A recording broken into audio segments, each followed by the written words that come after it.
Welcome to the new season, 2024 to 25.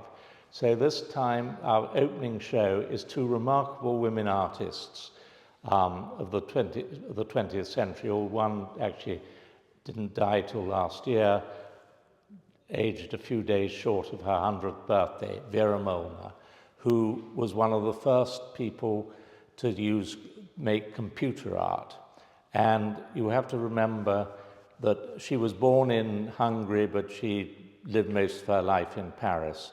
What I love about these ones is that you can see they really are computer works, and you see where these were churned out, as it were. They're all unique, and she could probably only work at night because in those days the only people who had computers were universities, basically.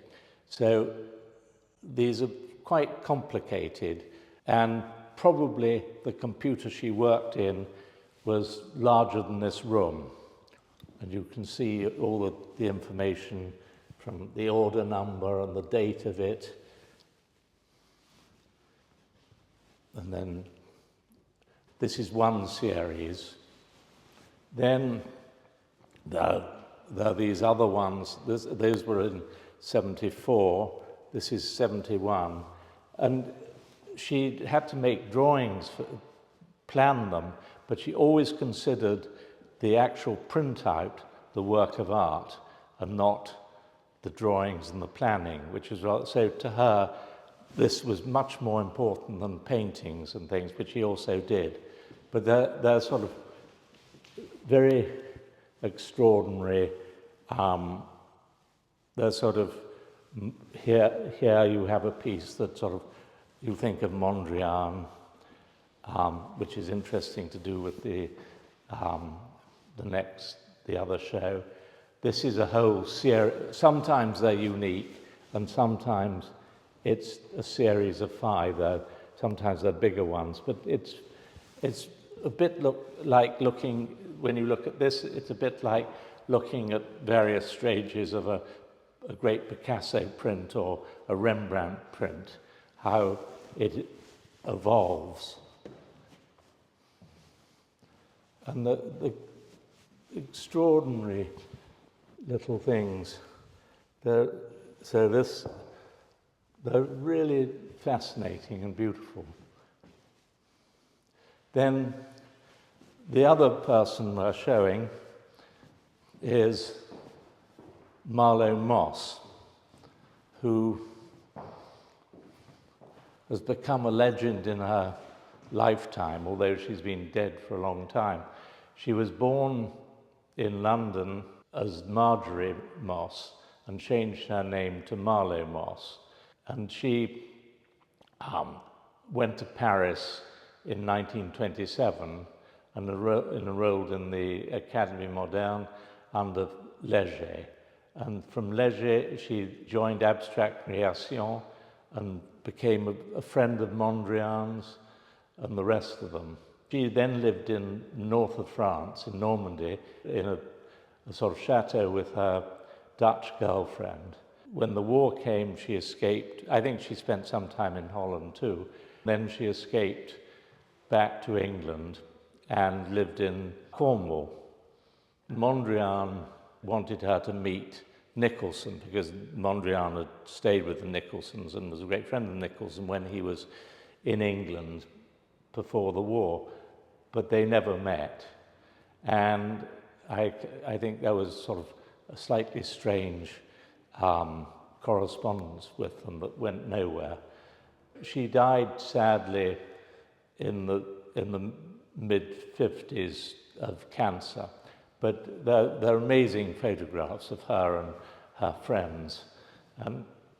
So we start here with, these are the sort of earliest ones, and this is the sort of most Mondrian-like. And so, a bit like Mondrian, making the plans for the paintings. So there were the Mondrian block, sort of, which were mainly done in the 30s, And she invented the double line before Mondrian did.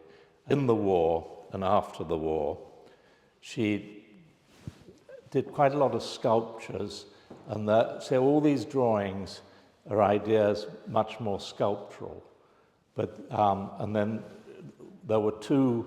We also bought two of these extraordinary sort of assemblage collage, of which a little smaller one we sold to the Scottish Gallery of Modern Art, which is a very good place for them to be. You can see they are sort of sculptural and very fascinating to look at. And so there's a nice little group of these. The strangest ones is this series from 1950.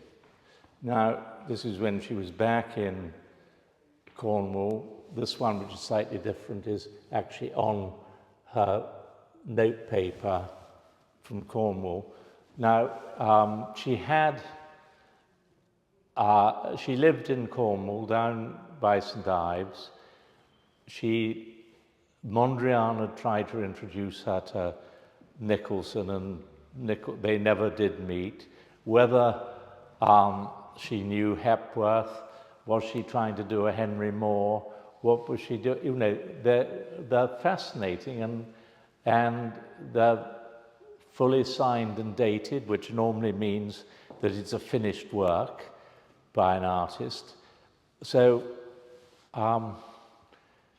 they're really amusing and intriguing, and we're still trying to work out what it's about. And then, so this is till the end of the month. Then we have a very exciting October at Frieze Masters. We will be having an extraordinary exhibition of a Polish, well, her parents were Polish refugees. She was born in Colombia in 1933 and died in Paris in 1981. She really she was a welder, so I hope you can see that.